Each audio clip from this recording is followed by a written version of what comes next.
आशा करता हूं आप सब बहुत अच्छे होंगे। मेरा नाम है सिद्धांत अग्निहोत्री। स्टडी ग्लोस पे आपका बहुत बहुत स्वागत है। मोहन भागवत जो कि आरएसएस राष्ट्रीय स्वयंसेवक के चीफ हैं, उन्होंने एक बहुत ही जबरदस्त बयान दिया है। लेस्बियन, गे, बाइसेक्सुअल, ट्रांसजेंडर, क्वीर, कई बार मैंने इन सब पे लेक्चर्स लिए हैं, देखिएगा आप। तो एलजीबीटीक्यू पे अब इन्होंने इतनी बड़ी बात बोल दी है कि एलजीबीटीक्यू तो is the part of Mahabharat. भाई सही बात है, सही बात है। तो हम क्यों इतना परेशान हो रहे हैं कि ये सही है कि नहीं है? इन्होंने सपोर्ट किया है। मोहन भागवत एक बहुत ही जबरदस्त लीडर हैं दोस्तों, बहुत ही जबरदस्त, ठीक है। और आपको बता दूं कि अभी हम सबको पता है कि कुछ महीने पहले इनको राष्ट्रपिता बोला था। और किसने बोला था? एक मुस्लिम लीडर ने बोला था, जब वहां पे ये विजिट किए थे, ठीक है ना। क्यों? क्योंकि ये देखिए, इनका जो नजरिया है ना दुनिया को देखने का, वो बहुत ही जबरदस्त है, ठीक है। यहां पे कहते हैं ना कि जो हमारा वासुदेव कुटुंबकम, वो मोहन भागवत मानते हुए दिखते हैं। तो गजब के लीडर है और बहुत ही रैशनल बातें करते हैं। और इस बार इन्होंने ये बहुत बड़ी बात बोल दी है कि भाई एलजीबीटीक्यू, जब नेचर ने उसको अथॉरिटी दी है तो हम कौन होते हैं उसको नकारने वाले? हमारी औकात क्या है? इनडायरेक्टली इन्होंने बोला है, ठीक है। बात करेंगे दोस्तों, संडे को आप जरूर आइएगा, क्योंकि संडे को हम एलेक्स सर के साथ जबरदस्त डिस्कशन करने वाले हैं और टोटल यूपीएससी पे ये डिस्कशन होगा। जो भी प्रॉब्लम्स आप फेस कर रहे हैं, हम सब के सब सॉल्व करेंगे। लाइव डिस्कशन होगा, आप अपने सवाल भी पूछ सकते हैं। तो 12 बजे, दोपहर 12 बजे से सेशन शुरू होगा। डिस्क्रिप्शन कमेंट बॉक्स में रिमाइंडर लिंक है, फटाक से क्लिक करिए ताकि आप भूल ना जाए। तो Mohan Bhagwat on LGBTQ community rights. अब देखिए, महाभारत एक ऐसा हमारा इतिहास है, इतिहास में आता महाभारत रामायण, जो बहुत कुछ बताता है, आपको लेसन्स देता है। और यहां पे मोहन भागवत ने बोला है कि आप एलजीबीटीक्यू की आप यहां पे बात करते हो, लेकिन हमारे तो भारतीय ट्रेडिशंस में है, ये हजारों सालों से ये हमारे ट्रेडिशंस में सम्मिलित है। तो आप क्यों बोल रहे हो कि ये सही है, ये नहीं है? ठीक है। अब आपको बता दूं कि इससे पहले भी वुमेन एम्पावरमेंट पे बात की इन्होंने, जो माइनॉरिटीज है उनके सप्रेशन पे बात की, लगभग हर एक चीज जो कहते हैं ना कि एक लिबरल फॉर्म, उस पे बात की। अभी ऑर्गेनाइजर और पंचजन्य जो आरएसएस की मैगजीन है, उस पे ये इंटरव्यू दे रहे थे और उन्होंने जब ये बात बोली तो बहुत ज्यादा सराहना की जा रही है इसकी। तो अब आप देखिए इन्होंने क्या बोला कि ये एलजीबीटीक्यू की समस्या है। जरासंध के 2 सेनापति हमसा और दिम्बाक, वो इतने मित्र थे कि कृष्ण ने अफवाह फैलाई कि दिम्बाक मर गया तो हमसा ने आत्महत्या कर ली, दोनों सेनापतियों को ऐसे ही मार डाला। अब ये क्या चीज है? ये वही चीज है, इन दोनों के वैसे संबंध थे। यहां पे बात हो रही है जरासंध की। तो पहले चलो हम माइथोलॉजी में चलते हैं, ठीक है। अगर हम जरासंध की बात करते हैं तो it's not these people have never existed. ये बता रहे हैं कि देखिए, मैं डॉक्टर हूं, मैं भाई पता ना मोहन भागवत डॉक्टर है, तो मैं जानवरों का डॉक्टर रहा और ये ट्रेट्स जो हैं ये जानवरों में भी पाए जाते हैं, ठीक है। तो ऐसा नहीं है कि एग्जिस्ट ही नहीं करते, बहुत पहले से एग्जिस्ट करते थे। लेकिन पहले तो धर्म के खिलाफ, अगर आप भाई यूरोप में तो ऐसा होता था कि अगर इस तरीके का कोई मिल गया तो उसको तो मार ही दिया जाता था। जब से दुनिया बनी है तब से ये एग्जिस्ट करते हैं। और भैया इसमें नेचर का ठप्पा लगा हुआ है, तो आप इतना परेशान मत होइए, ये है तो है, ठीक है। So it's not these people that have never existed in our country. People with such proclivities activities have always been there as far as human have existed. जब से इंसान है तब से ये लोग हैं। Since I am a doctor of animals, I know that such traits are found in animals too, ठीक है। अब हमसा और दिम्बाक की बात करते हैं कि आखिरकार ये 2 जनरल्स थे कौन? भाई बहुत टाइम से मैं महाभारत पे लेक्चर नहीं ले रहा हूं, भागवत गीता मैंने बीच में ही रोक दी, मेरी गलती है, मुझे पता है, माफ कर दीजिए, मैं रिवाइव करूंगा, ठीक है। तो कोई बात नहीं, आज हम हमसा और दिम्बाक की बात करते हैं। सभा पर्व 14वां अध्याय श्लोक 40 से 44 में इनकी बात की है। देखिए, पहले जरासंध की बात करते हैं। कौन था जरासंध? जरासंध कंस का ससुर था, ठीक है ना। कंस की जो 2 पुत्रियां थी, जरासंध की जो पुत्रियां थी, ठीक है, उनसे विवाह जो है वो कंस का हुआ, हम सबको पता है। और प्रतिशोध लेने के लिए भैया 17 बार युद्ध किया था भगवान श्री कृष्ण से। श्री कृष्ण के मामा कौन थे? कंस। चलो अभी अगर हम बात करते हैं तो बृहद्रथ जो राजा थे और जरासंध के पिता, उनको कोई पुत्र नहीं था। अब क्या करें, पुत्र तो है नहीं, 2 बीवियां उनकी, 2 रानियां। तो अब पुत्र के वियोग में बहुत तड़पते थे। तो एक दिन वो ऋषि चंद्र कौशिक के पास गए। ऋषि चंद्र कौशिक बहुत प्रसन्न हुए उनसे, बड़े अच्छे राजा थे। तो जब उन्होंने बताया कि मुझे पुत्र नहीं, तो वो आम के वृक्ष के नीचे बैठे थे और आम का फल गिरा, मतलब आम गिरा, ठीक है, वो फल गिरा। और चंद्र कौशिक ने बोला, ऋषि चंद्र कौशिक ने बोला महर्षि कि आप एक काम करो कि आप ये फल जो है वो अपनी ये फल जो है वो अपनी पत्नी को खिला देना। अब भैया राजा की 2 पत्नियां, उन्होंने आधा फल मतलब बड़ी विचित्र स्टोरी है। एक फल जो उसको आधा काट के एक हिस्सा अपनी पहली पत्नी और दूसरा हिस्सा अपनी दूसरी पत्नी को खिला दिया। यहां पे महर्षि ने बोला था कि ये जो हिस्सा है ये आपको किसको खिलाना है, आपको अपनी पत्नी को, एक पत्नी को खिलाना है, लेकिन आपने आधा आधा काट दिया। तो अब जब बच्चा पैदा हुआ तो वो आधा हुआ, एक हिस्सा जो है वो एक पत्नी ने जन्म दिया, दूसरा हिस्सा दूसरी पत्नी में। अब क्या करें?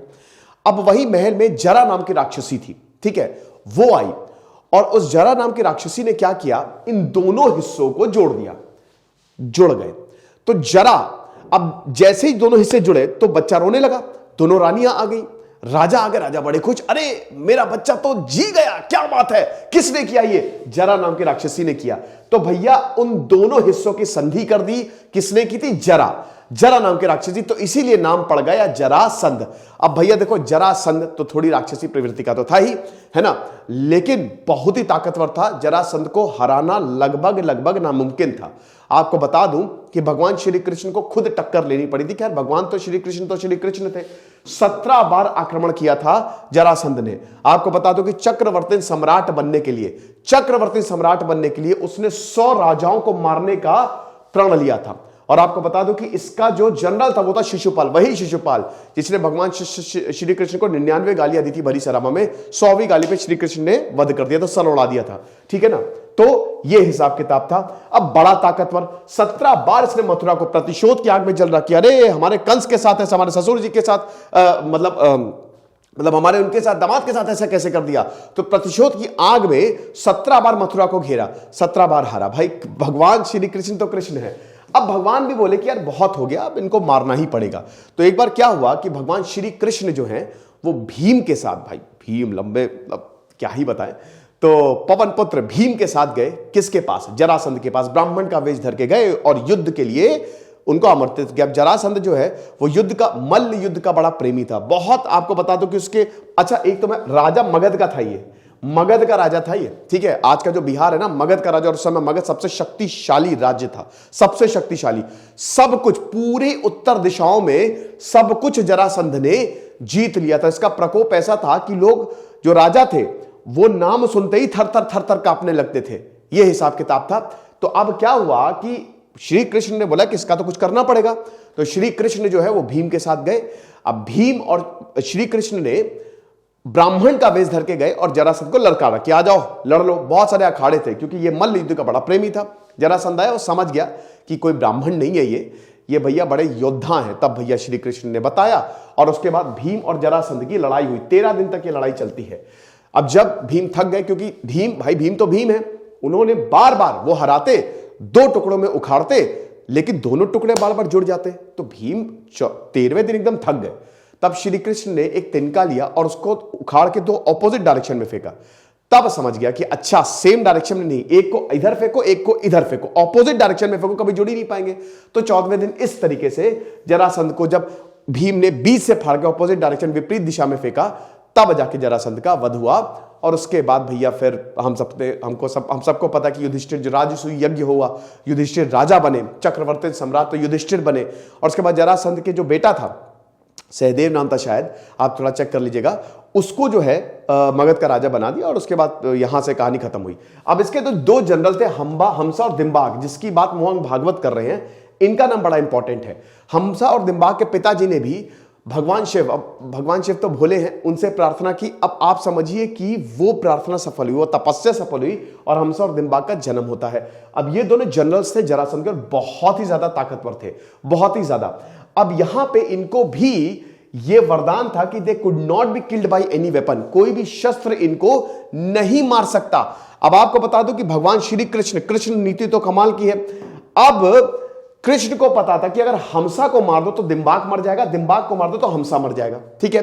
तो अब एक और राजा था हंसा, ठीक है।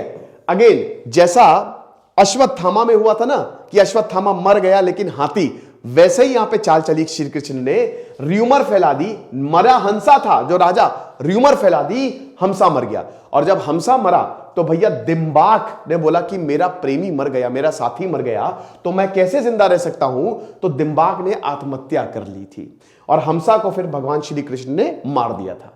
यह कहानी है दोस्तों। अब यहां पे रेफरेंस ये है कि बोला जा रहा है, मोहन भागवत ने बोला कि भाई दोनों जो हैं वो एक दूसरे से प्यार करते थे।